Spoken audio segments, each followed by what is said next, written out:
In Search of Wisdom, Chapter 1. Part 1. The Search Begun. A Joyful Noise. Make a joyful noise unto the Lord, all ye lands, sang the angels in the heart of heaven's realm. Serve the Lord with gladness, come before his presence with singing. Know ye that the Lord, he is God, it is he that made us, and not we ourselves. We are his people and the sheep of his pasture. Enter into his gates with thanksgiving, and into his courts with praise. Be thankful unto him, and bless his name. For the Lord is good, his mercy is everlasting, and his truth endureth to all generations. They're at it again, Reg whispered irrepressibly. Is it not wonderful the way the angels sing and sing? Did you notice that they sang, Enter into his gates with thanksgiving? Janet asked. Perhaps they always sing their praises to him when they first arrive. That may be the reason, I agreed. Certainly this plane had no living creature a moment ago, as far as we could see. Now look at them all. In the glowing radiance of colour caused by the light filtering through their wings, the great company of angels was a dazzling sight. They were robed in every tone and shade of all the colours seen in earth or heaven. Their faces were lit with the rapture of their worship as they gazed towards the light reflecting from the eternal throne. At first they were standing, but when they came to the words, It is he that makes us, and not we ourselves. We are his people and the sheep of his pasture. They all fell on their knees. Then they rose up to sing the remainder of their psalm.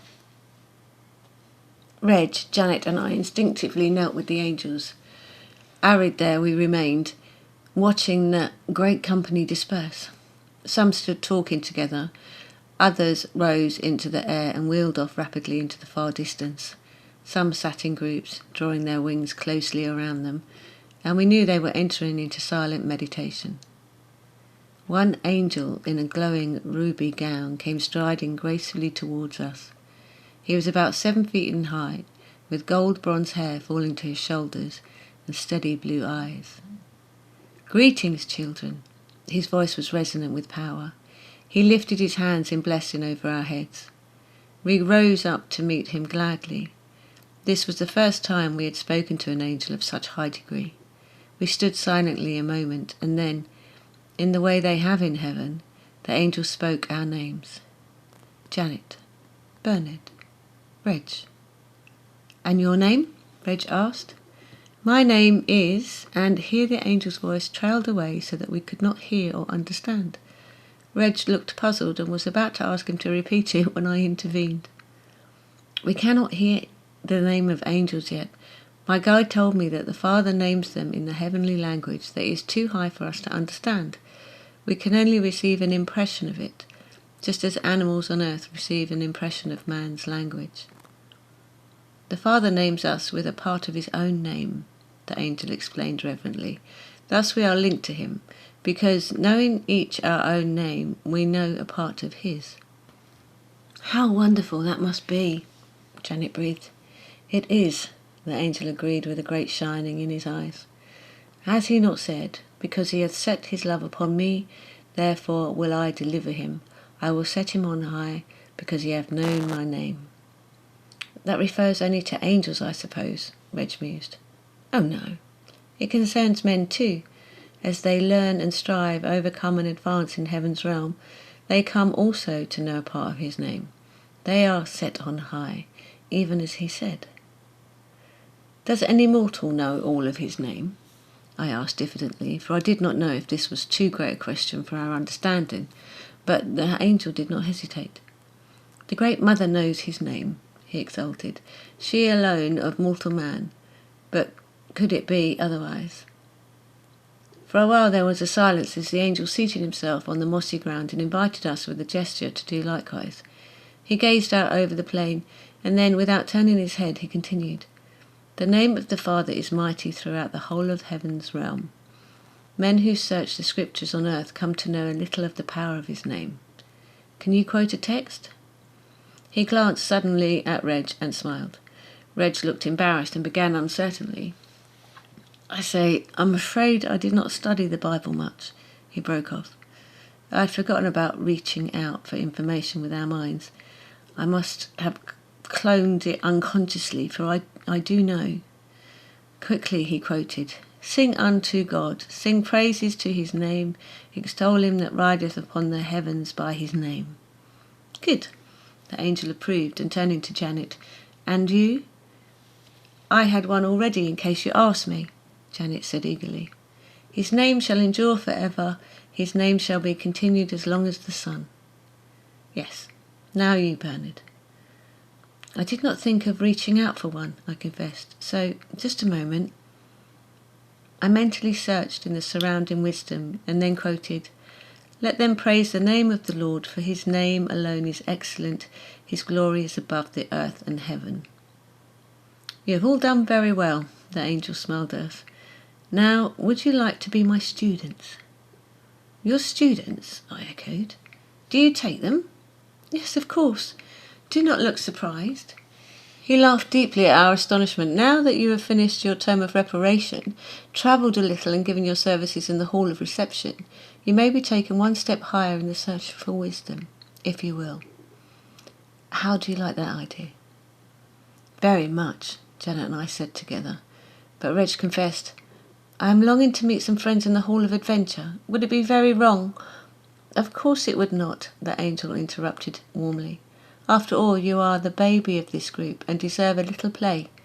Shall I excuse him?" he asked quizzically. We laughingly agreed, and a few moments later watched Red speeding off in the quest of adventure. Then, before we could move or speak, the beloved stood in our midst. Silently, mute with rapture, we fell on our knees before him, bowing our heads. There was a breathless pause. A faint movement told me that he was greeting our angel, another that he had caressed Janet's head, and then his gentle hand for a moment soothed my hair. Oh, my beloved King, how satisfyingly he filled and thrilled us with his sweetness, speaking into my heart, and, I found later, into the hearts of the others. He told me that I should often commune with him thus in the hall of audience, that so great is this power in the heart of heaven's realm, that the consciousness of everyone is lifted. Some feel only a strong holy influence, some receive little flashes and glimpses of his face. To others he appears in their midst as now, while the higher ones constantly worship him in heart to heart. What wisdom he poured into us, that precious communion. Then, when we were once alone, what fragrance of joy and brightness of glory were left behind. Chapter 2. The Garden of the Lord.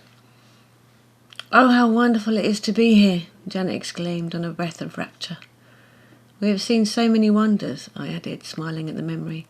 "We have seen men receive their stars." "Have you seen anyone receive the Virgin's crown?" asked our guide. "No. Does a woman come to this hall for her crowning?" "This is not for women only," explained the angel, and now his face was lit by joy. "The Virgin's crown is given to each man and woman who has kept himself unspotted from the world, who has remained perfectly pure in deed and word and thought throughout the whole earth life." "In deed and word and thought," I echoed. "What a high standard that is! How difficult to live through every phase of life, in the midst of all the temptations of youth and ignorance, without one spot even in thought." "Thought is the beginning of all action," our guide said solemnly. "Do not the scriptures say, 'Whosoever hateth his brother is a murderer'?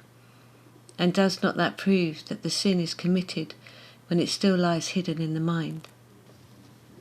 "What a privilege that crown must be," Janet whispered. She and I looked at one another, sorrowing, thinking how great a joy it might have been. "Do not be too much cast down," our angel comforted us. "Remember that there is a great weeding out among the multitudes who come from earth, and even many who think that they merit the crown have to be passed over. But there are a few who have lived so." Again his face lit up with a holy radiance that its beams touched us, also, so that we were filled with happiness. "Is Richard among those who wear the Virgin's crown?" I asked. "We were here when he received his first and second star, There is something about his face. Ah, then you can see it too, exclaimed our angel. I am so glad. Now you can understand the almost insupportable joy that fills us at the sight of these crown wearers. For ourselves we are preserved here in innocence and purity, but to have walked in the shadowed places of a world steeped in sin and to have remained unspotted is a constant miracle to us. No wonder we almost fall down at the feet of these holy ones.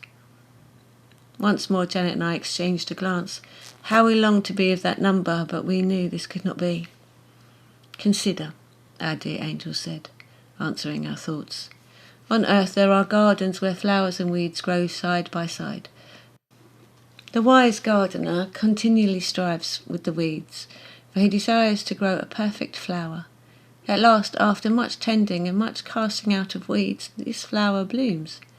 Then he plucks it, and it is no longer in danger of being choked by weeds.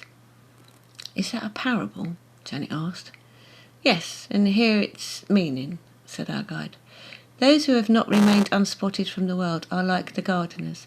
They have to strive constantly with the weeds because they have sown seeds of impurity in their hearts. If they are good gardeners, there comes a time when they are still on earth, when all their weeds are rooted out, when they never more sow an impure seed of thought or word or deed. Then the flower of perfect purity blooms in the garden. And then? Janet and I scarcely breathed in our eagerness, for we knew that we had tried, had striven with all the weeds in our gardens on earth. Then its beautiful soul form, or heavenly pattern, blooms here in the garden of the Lord. When the time comes, we angels pluck all these flowers and mass them in the hearts of heaven's realm. And the King of Love comes and he looks upon that great array with a joyful heart. Each blossom bears the name of the gardener who tended it. And as he lifts up, an angel calls out the name. Then the King himself fastens each flower over the heart of the grower, and there it lives eternally. So you see, even though many cannot wear the Virgin's crown, multitudes can wear the flower. We were so amazed and awed and so filled with thanksgiving at this that we could do nothing but sit in trembling silence for a while. Presently our guide gently said, A time will come when you will be taken to the garden of the Lord. Then you can walk along the paths and find out for yourselves if you have flowers there. Now, he added, I have not answered your question concerning Richard. He does indeed wear the Virgin's crown. You are most fortunate to know him. For a long time after that we sat and talked, learning many details of the wonderful life that is and is to be. Then our guide proposed that we should go on a little tour, so that our learning could be continued in a practical way. Chapter 3. Angels' Playground. As we have been speaking on the glorious subject of purity, said our angel, how would you like to visit the playground of the baby angels? Janet and I laughed delightedly at this. It seemed so sudden a contrast to the recent solemnity of our thoughts. Is it possible? I asked. Perfectly. But baby angels? Janet queried. Well, I did not know there were any. Nor I. Then there are some things you do not know in heaven's realm. We saw that our guide was teasing us. But come, we have a long journey before us. As we sped on our way, leaving behind the vast plain and circling high over misty blue hills, the angel explained to us that the atmosphere was so rare in the angels' playground that it was impossible for one man alone to enter. What do you mean by rare? I asked. Is it because of its height? It is high, but not in the way that you mean. It is high because of its purity. Oh, we were a little taken aback at this. Do you mean that we may not enter, perhaps only peep inside? Janet asked anxiously. If you will stop being so impatient, pleaded our angel, and let me speak. We fell silent at once, and he continued. As I said, it is impossible for one man alone to enter, but two who walk together for all eternity may. First there must be a little ceremony in which the minds and the hearts of the two are linked. Then, for the time being, until the great power of this fusion works itself out, these two are most truly one. In this double power they can bear, the rare atmosphere of the higher planes. There was a silence, and then Janet asked, "May we speak now?" And when the angel nodded, "Please tell us when this ceremony is performed. We are so eager to see the baby angels." "It will be performed now," our guide said. "You will both fall into a sleep and you must have no fear. The experiences you will pass through are strange because this fusion induces an expansion of consciousness, one that is experienced habitually by some of the higher ones. Just remember that all is well and I have care of you." As we winged our way high above a valley, Janet and I began to feel drowsy. The last thing I remember is the light reflecting in a river winding its way beside some bushes far below, and then I felt a strange sensation of growth. I seemed to grow and grow, so that I was mighty, so that my left hand stretched out far into the hall of reception, and my right hand to the hall of orators. My head rested in the hall of books, my feet in the hall of adventure, and my heart in the hall of audience, the heart of heaven's realm. In every member was keen intelligence, feeling, hearing and sight, so that I knew all that was taking place in the vast expanse of the realm, and in this great intelligence was activity, so that I appeared to and walked and talked with many friends in far distant halls. I watched Stephen talking with a newcomer in the hall of reception, walked through a hallway in the hall of orators, renewed my friendship with Arthur, browsing in the hall of books, visited Reg as he struggled up the hillside in the hall of adventure, and spoke again with the King of Love. And then I knew that I was indeed fashioned in the image of God, as were all men, and that this was but a glimpse of the wonders he had in store for us all. Then, heavy with learning, I groaned, and the angel awakened me. Janet and I looked at one another, too awed for speech, but a thought pressed itself into my mind. This is just a flash, a tiny spark of light from the vast shining of the wisdom of the Father. "Now, for the time, you are each called Bernard Janet," and our angel said. "Here we are in the angels' playground." At this moment we alighted onto a vast moss-covered field of brilliant green.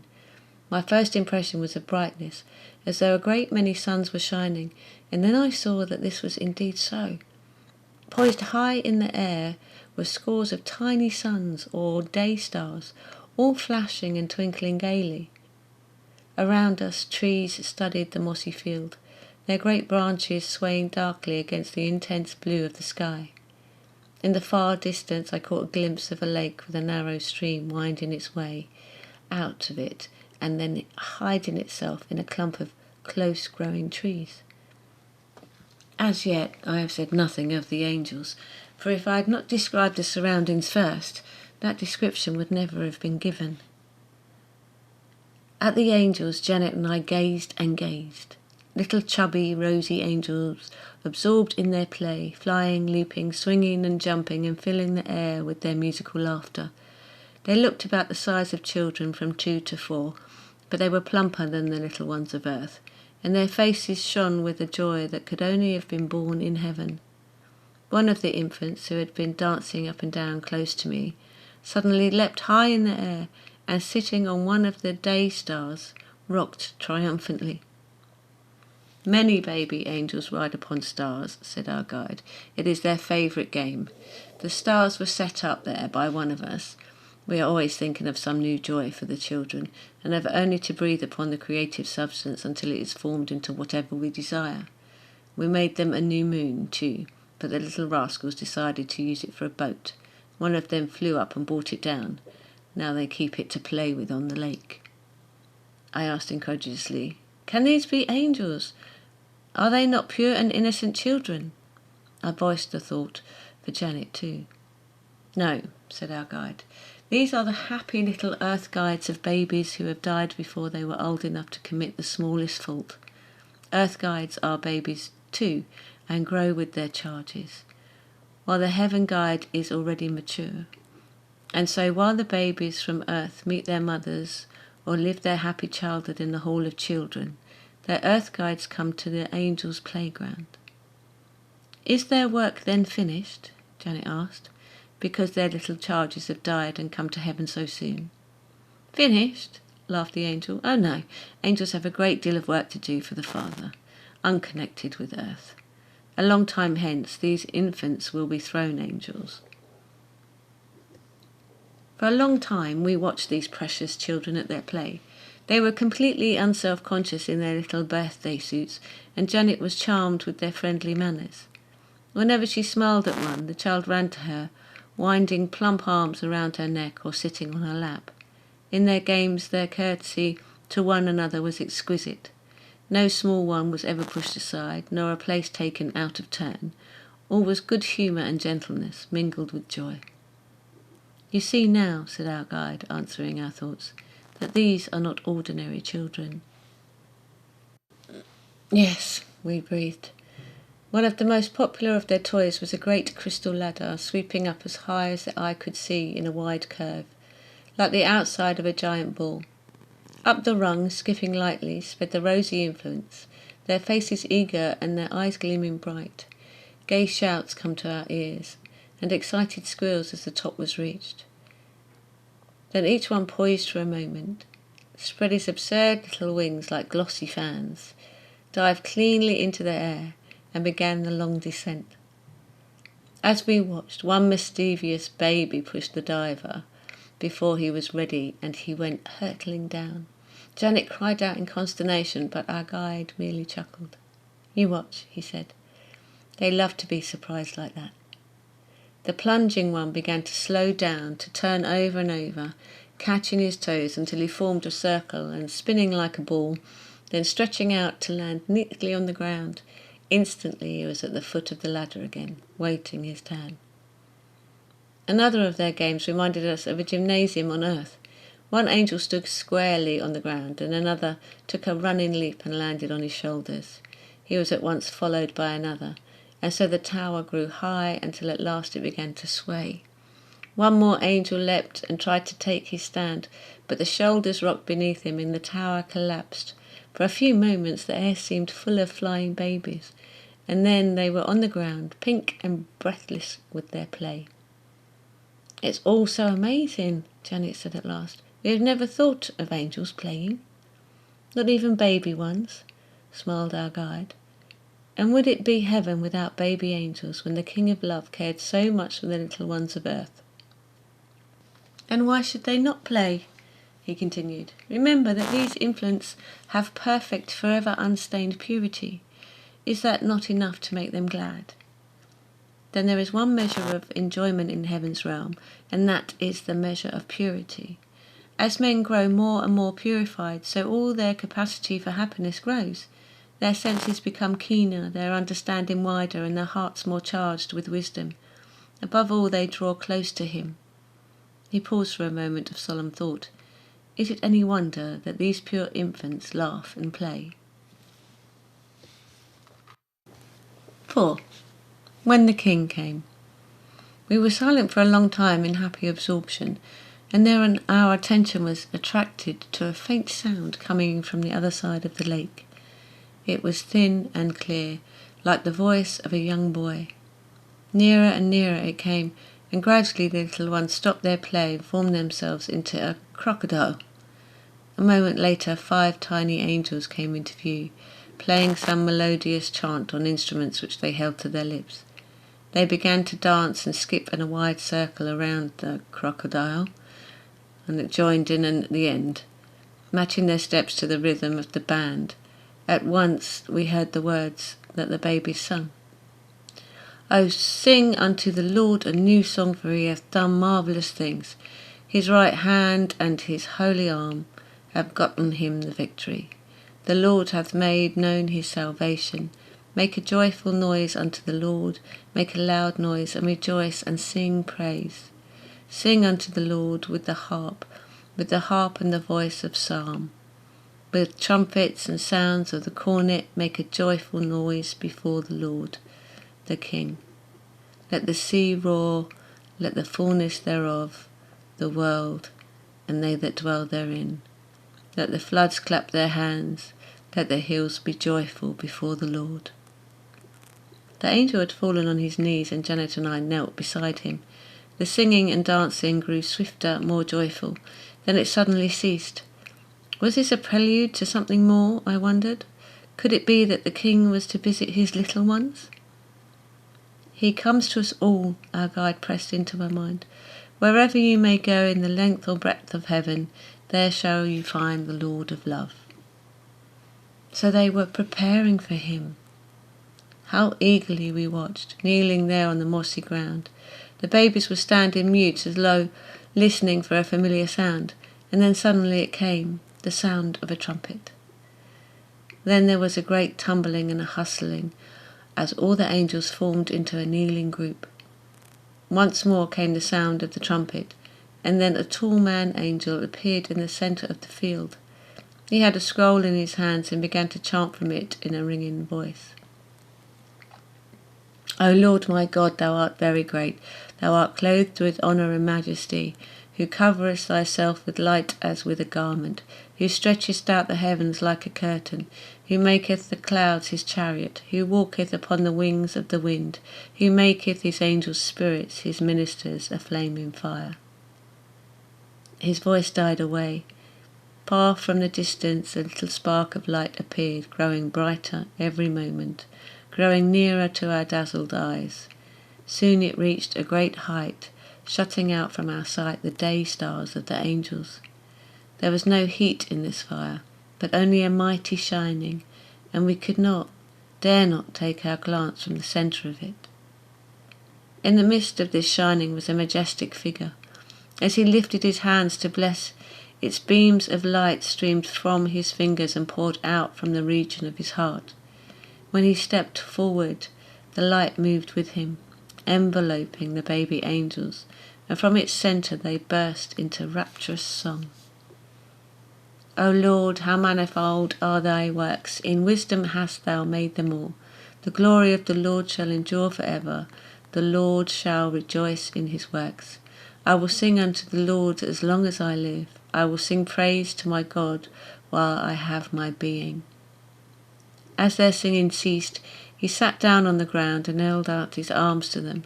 Instantly they leapt up to cluster about him, and he caressed them, every one. Slowly the light came nearer. Janet and I, trembling with eagerness, perceived that he had risen up and was approaching us. For a moment my heart failed me, for I had never seen him surrounded by so great a light before.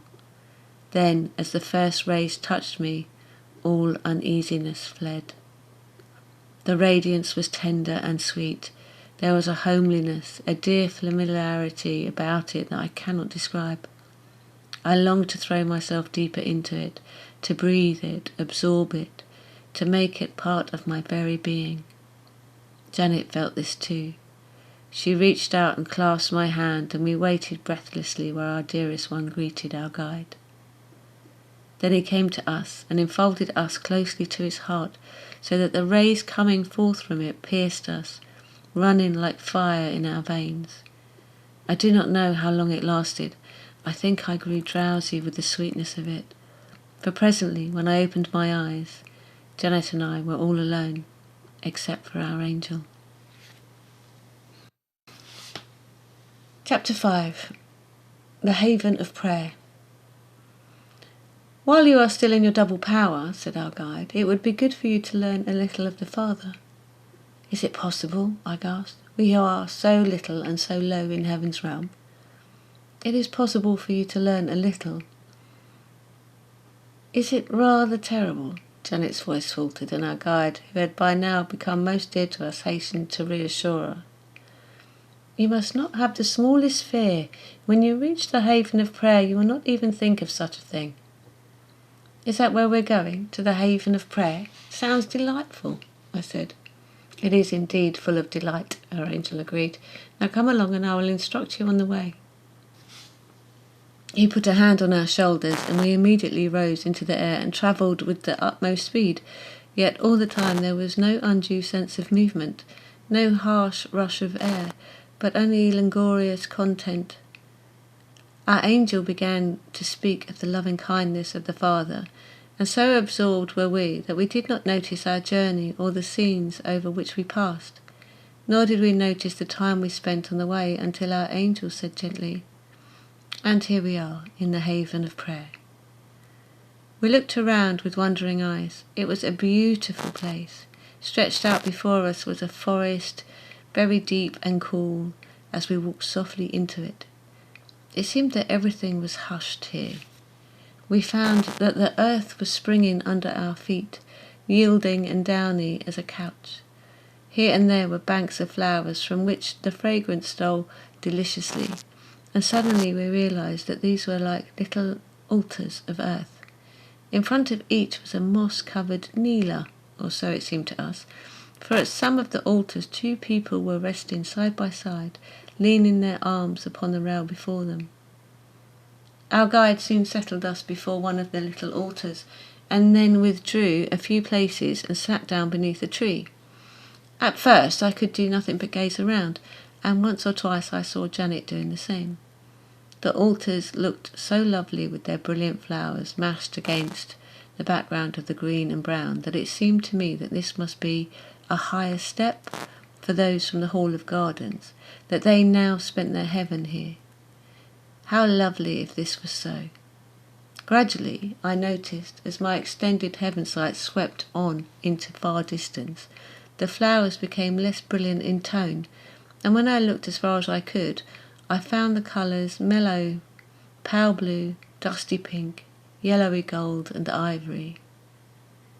After a while the peace of this haven began to steal over me, and I started to take deep, slow breaths. I was unconscious of this until I heard Janet, and realised that I was doing the same. It seemed that the atmosphere fed us, strengthened us, perhaps, for that which was to be. At the same time, it seemed to steady the process of thought, so that it was possible to hold one sentence or one word in the mind and to explore it, drawing from it all the knowledge and wisdom one needed. A long time passed in this way.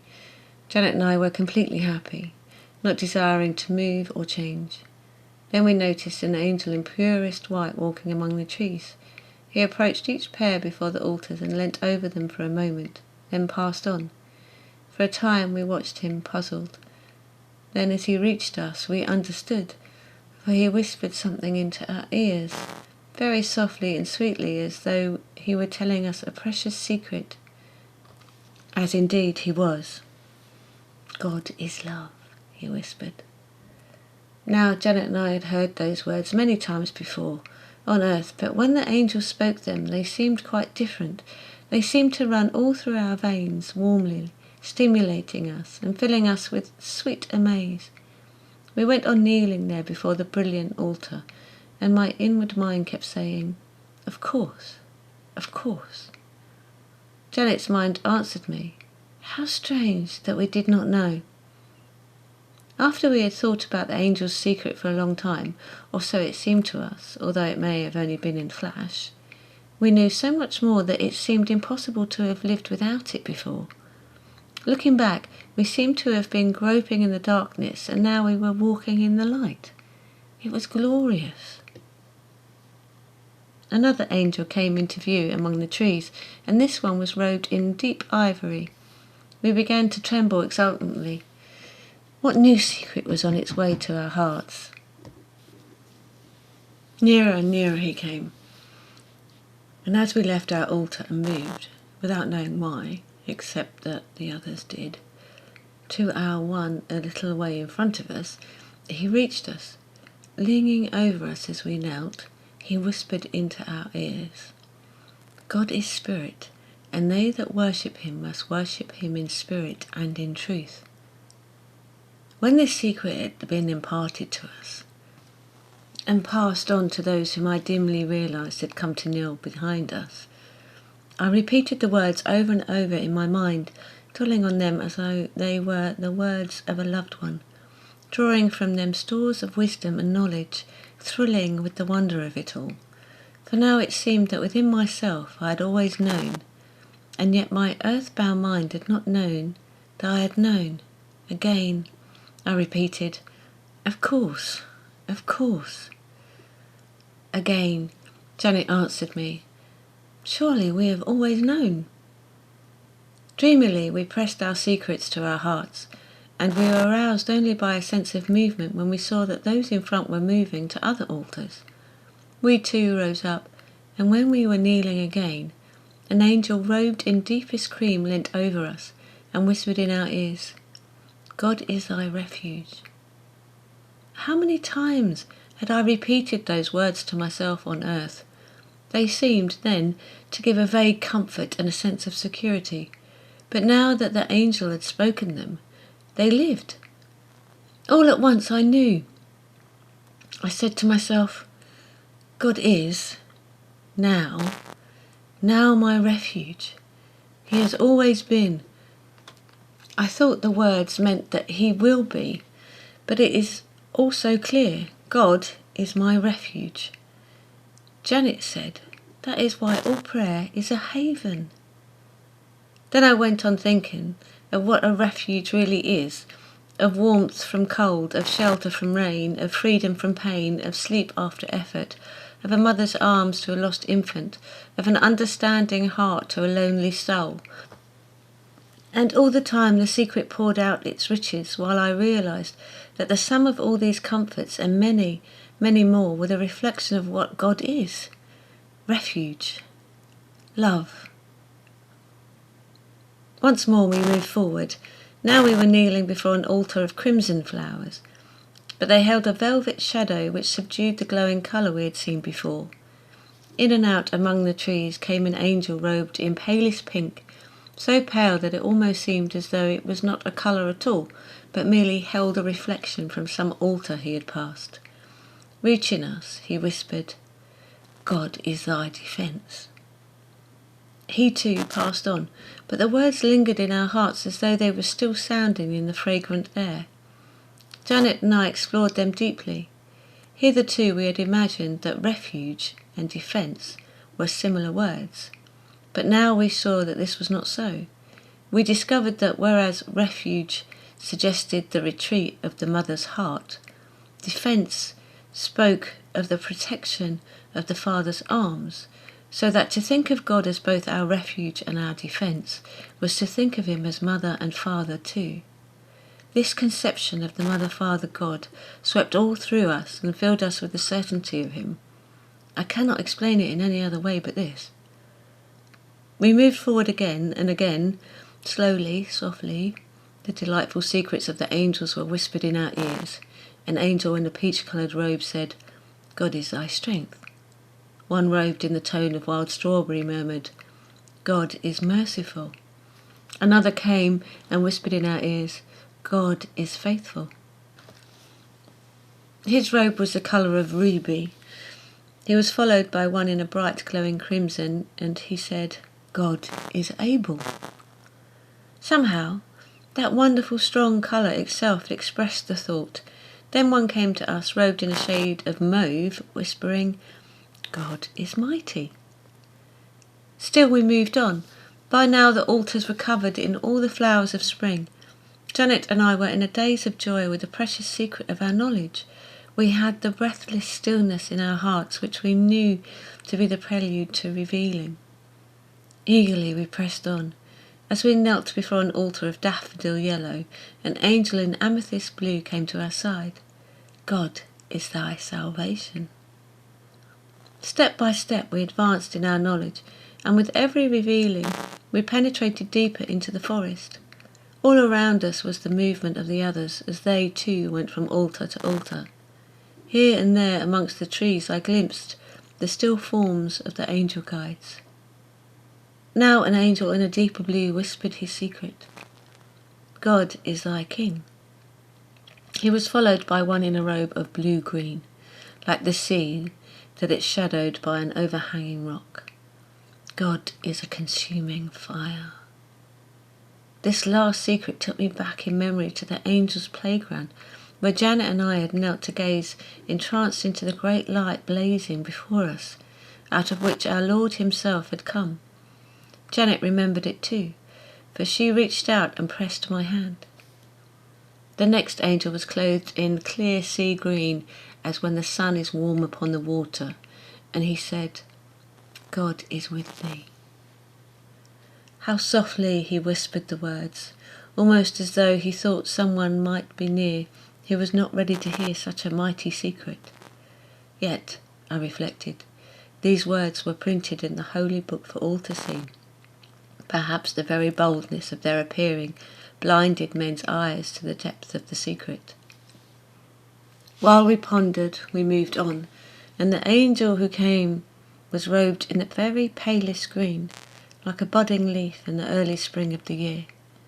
The flowers on the altar were of ivory. Leaning over us, he put his lips so close to our ears that we could feel the kiss of his breath, and his voice was but a sigh. "God is in thee." Then I knew that this was the greatest secret of all, and that all else had been just leading up to it. Janet and I were immediately filled with torrents of joy and a great singing power within. Once more I said to myself, "Of course, of course." Janet answered in a wondering amaze, "Everything leads up to it. It's the secret of the ages." Once more we moved. There was one final altar massed with flowers which were all snow white. Here our Lord appeared. How our hearts burned within us as he drew near. Then he too leant over us and whispered in our ears, "For the Father himself loveth you, because ye have loved me, and have believed that I came out from God." Long after, we came to ourselves, walking through the uttermost fringes of the forest with our angel guide. Chapter 6. Farewell. We pondered on the 15 secrets as we walked, and at last Janet said, "Why did each secret have a special angel?" Our guide looked very pleased because she had asked this question, as though he had been longing to tell us all the time. "Each angel has a secret, just as each angel has a part of the Father's name. The two are one." "How?" I asked. "When each angel is given his name, which is part of the Father's," our guide continued, "he is also given one of the 15 secrets on which to meditate, or feed, for all eternity." "For all eternity?" Janet interrupted. "Would this one secret occupy him for always?" "Not only occupy him, but feed and satisfy him forever," insisted our guide. "Remember that each secret is a part of what God is. Thus, if all the angels came together at one time and each told the others both his name and his secret, then at last would the Father be known." This is a stupendous idea, and it rendered us speechless for a while. Janet and I groped after it in our minds, trying to hold it in that still centre where alone it could be explored. It continually eluded us, however, so that we could only take a fleeting grasp of it, as a hand on the tail of a leaping fish. At last I asked softly, "Will it ever be that the angels will all meet together to tell their names and their secrets?" "Yes." Our guide's voice was low. "Then will the Father be known?" "Yes, he will indeed be known." "When will that be?" Janet whispered. "When all the sheaves are gathered in," said the angel solemnly. "When the scattered lambs are one flock, when the seeds that have fallen to the ground shall be grown, and their fruit is ripe, when—" His voice died away as it did when he told Reg his name, and then I knew that we had asked was too great for our understanding. "If the angels know only one of the secrets," Janet said at last, "how is it that we were told them all?" Our guide smiled again as though he were pleased with our deep thinking. "You were told the secrets, but they were not open to you as they are to the angels. You were told the secrets, but you were not told the angels' names." "Then if we had been told both the secrets and the names—" "Yes," said the angels. There was a finality about his voice that told us we must ask no more. Now, he exclaimed suddenly, I must bid you farewell. Have you enjoyed being my students? Farewell? I gasped, and Janet said almost reproachfully, Somehow I thought you would always be with us. Our guide laughed. Well, you have answered my question. Evidently you have enjoyed my teaching. Of course we have, I exclaimed. But why must you go away? What shall we do? Did you not get on very well before I came to you? He asked quizzically. Yes, but... Oh, you will be all right, he broke in. As a matter of fact, invitations are speeding towards you now from every direction. There is to be a picnic in the plain between. A picnic? Janet and I could not restrain our laughter.